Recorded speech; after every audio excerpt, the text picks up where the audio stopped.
I remember the first time he came to me with the film, the title of the film was Geet. And I remember once it finished, I was like, I'm doing it, bro. But next time you take a script to a hero, don't write the heroine's name on it. Mom, whenever I go for rehearsals, all these other guys, they come in these big cars. I think I should get a better car, yeah. First day I went in the parking lot of the new car, I got off thinking, man, now I'm going to look like the hero. And I got off and I looked around and all the cars were like 3 times the price of my car. I met her while I was just going to start filming, yes. So I looked like Tommy Singh. And she still married me, so right.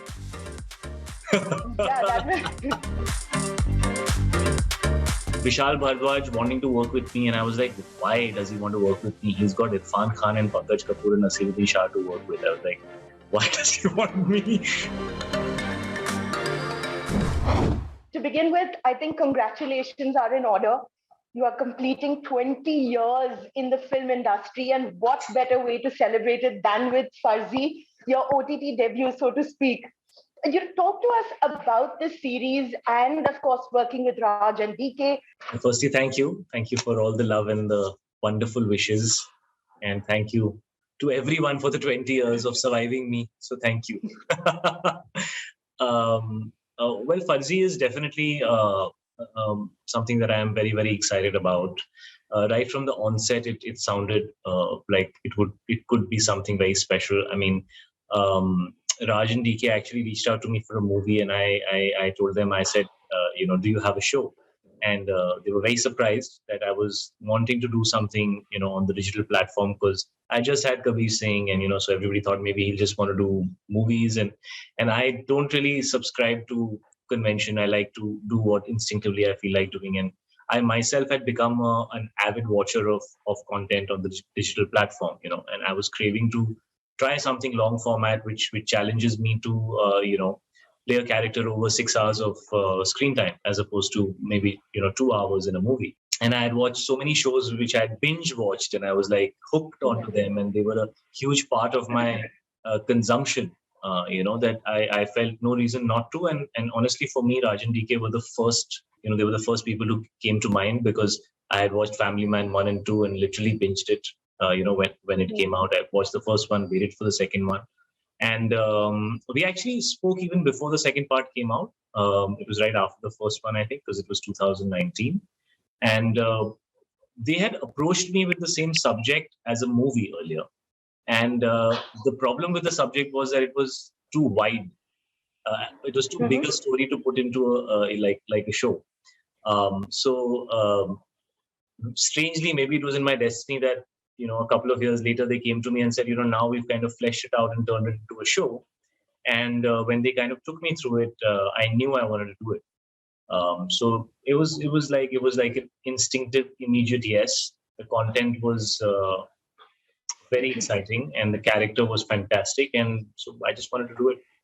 Absolutely. And you are one of the very few actors who actually, are very good with sharing screen space with other actors. We've seen that in Haider. We've seen that in so many of your movies.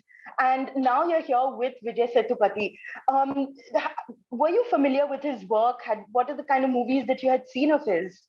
Of course. I mean, I'm a huge fan of Vijay Sir's. I mean, his work is fantastic. I won't really remember all the names of the movies that I have seen him in. But he has played such varied characters, and I think being an artist who's always kind of taken pride in rediscovering myself, whether it's my silhouette or it's the characters that I play, and that's something that has always been my pursuit, to not, just be the same guy doing the same thing, like let's try and play different characters and, surprise the audience, give them something different. He's somebody who's done that in his own capacity in such an iconic manner.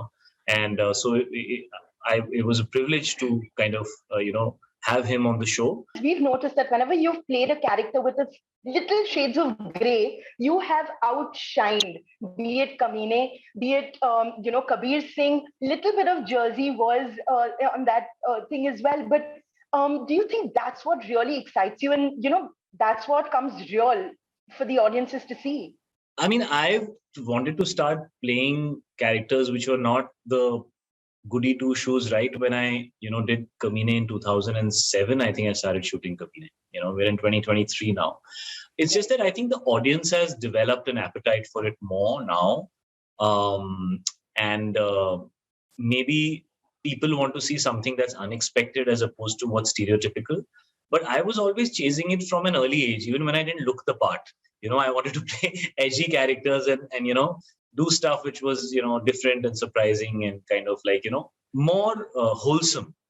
As an artist, it's more wholesome to play characters who are flawed, to show life as it is, to delve into the, the not just the, go beyond the glamour and glitter and get into the slightly more interesting parts of characters. So I've always wanted to do that, and this definitely is another opportunity in that direction. But I can only choose from what's in front of me.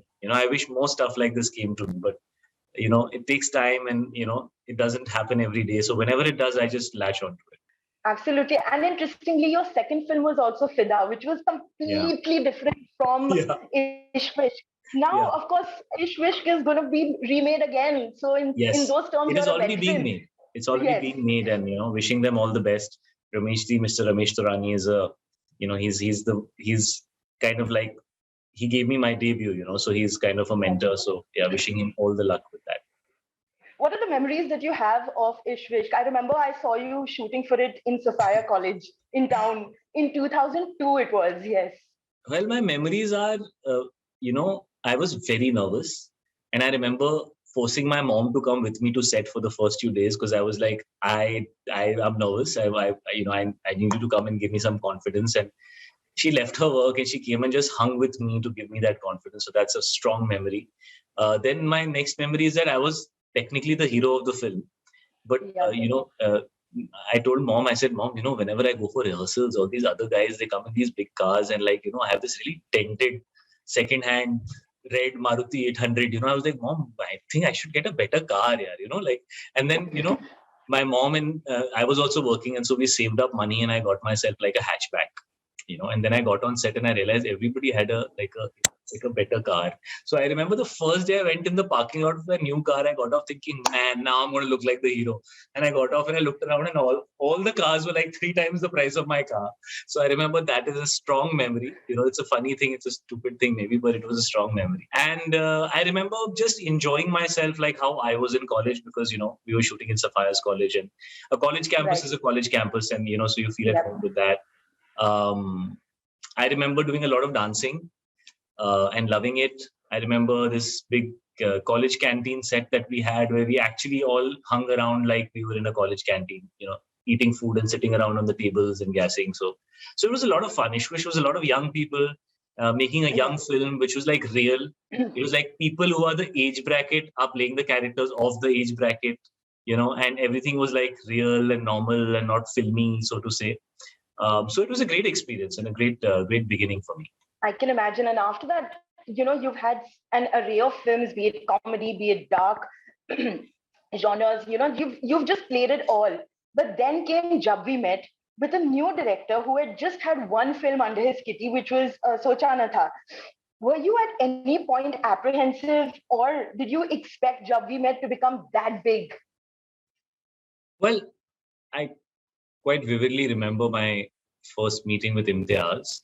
He was a new filmmaker and he hadn't been able to make another film after Socha Na Tha, so he was really trying to find somebody to collaborate with to make his next film. And similarly, I was a young guy trying to find good content, and when he narrated the film to me, I remember the first time he came to me with the film, the title of the film was Geet, and so I remember he had placed the script in front of me and I remember seeing it. I was like, okay, I guess that's the heroine's name. And then he narrated the film to me and I kind of loved it. I just felt like it was the freshest love story I had heard in the longest time, with a strong soul and just very fresh and totally something I would like to watch, which I was missing watching on, the big screen. Because at that time, there were very few younger filmmakers, younger actors. Stories were more about, they were more like old school and little more like, for the older actors and, And I remember once it finished, I was like, I'm doing it, bro. But next time you take a script to a hero, don't write the heroine's name on it. It might not always be the best thing. So I remember that, and of course, I mean, he's turned out to be one of the finest filmmakers who's made some of the finest cinema. But at that time, he was a young guy. I was a young guy. We just went out there and did it.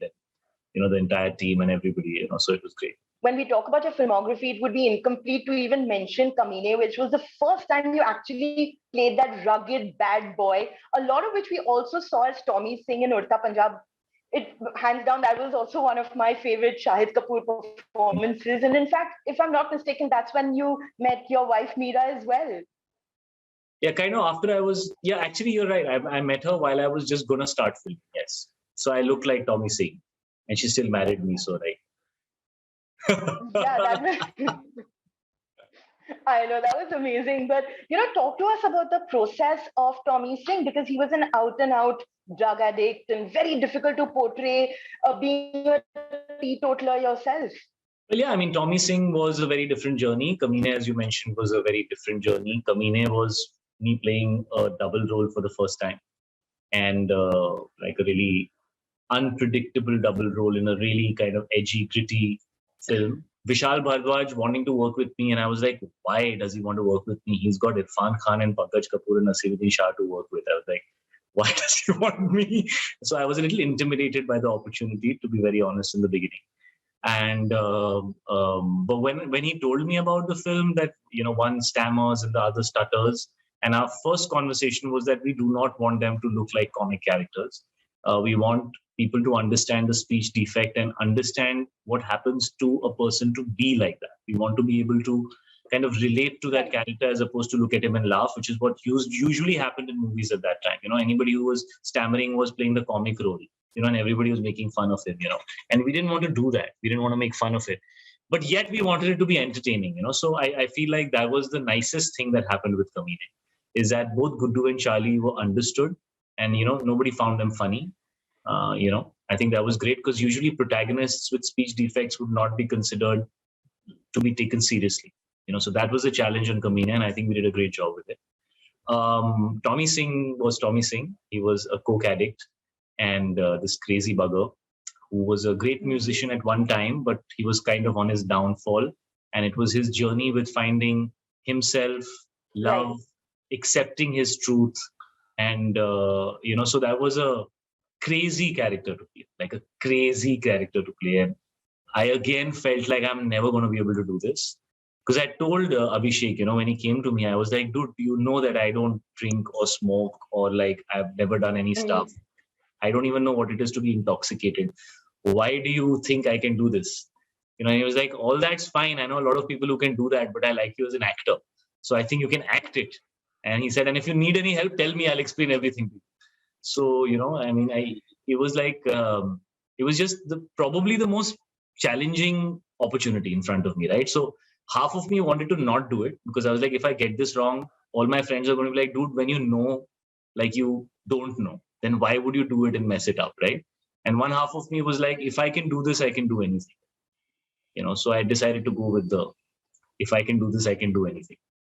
And Absolutely. I think it turned out okay, not so bad. It's been 20 years. What is that one movie that perhaps, was a turning point or has changed your life completely, the way the audiences saw you? Because that's the first time I got to break the mold, without doubt. It was wonderful talking to you, Shahid. All the best for Farzi. Can't wait to see it in February. And all the best. Thank you. Thank you, Pia.